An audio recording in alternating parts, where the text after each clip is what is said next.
নবদ্বীপ থানার বাহিরচড়া এলাকায় এক গৃহবধূর ঝুলন্ত দেহ উদ্ধারকে কেন্দ্র করে উত্তেজনা।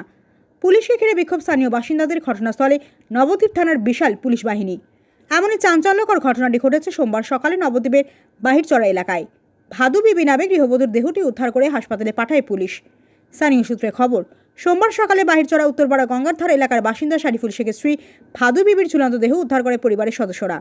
বিষয়টি জানাজানি হতেই ওই গৃহবধূর বাপের বাড়ির সদস্যরা ঘটনাস্থলে ছুটে আসে। তাদের অভিযোগ, ভাদু বিবিকে শ্বাসরোধ করে মেরে ঝুলিয়ে দিয়েছে স্বামী শরীফুল শেখ সহ শ্বশুরবাড়ির লোকেরা। অপরদিকে গৃহবধূর অস্বাভাবিক মৃত্যুর ঘটনায় ক্ষোভে ফেটে পড়ে গ্রামবাসীরা। দেহটি উদ্ধার করতে গেলে ক্ষিপ্ত গ্রামবাসী পুলিশকে ঘিরে বিক্ষোভ দেখায়। পরে বুঝিয়ে সুঝিয়ে ওই গৃহবধূ দেহটি উদ্ধার করে হাসপাতালে পাঠায় ময়নাতদন্তের জন্য। খুন নাকি আত্মহত্যা, গোটা ঘটনার ঠিক তদন্ত শুরু করেছে নবদ্বীপ থানার পুলিশ।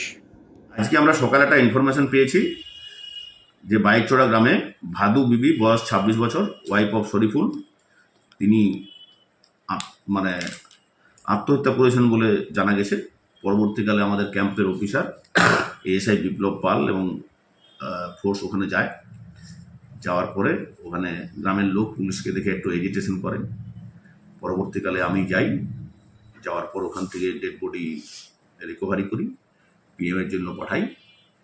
আর ওনাদের এই মতো যে ওর ওয়াইফ, মানে ওই যে ভাদুর স্বামী শরীফুল এবং তার বাবা সাবু, ওদের দুজনকে জিজ্ঞাসাবাদের জন্য আমরা আটক করেছি। কমপ্লেন একটা পেয়েছি, এখনো পর্যন্ত আমাদের জিজ্ঞাসাবাদ করা চলছে।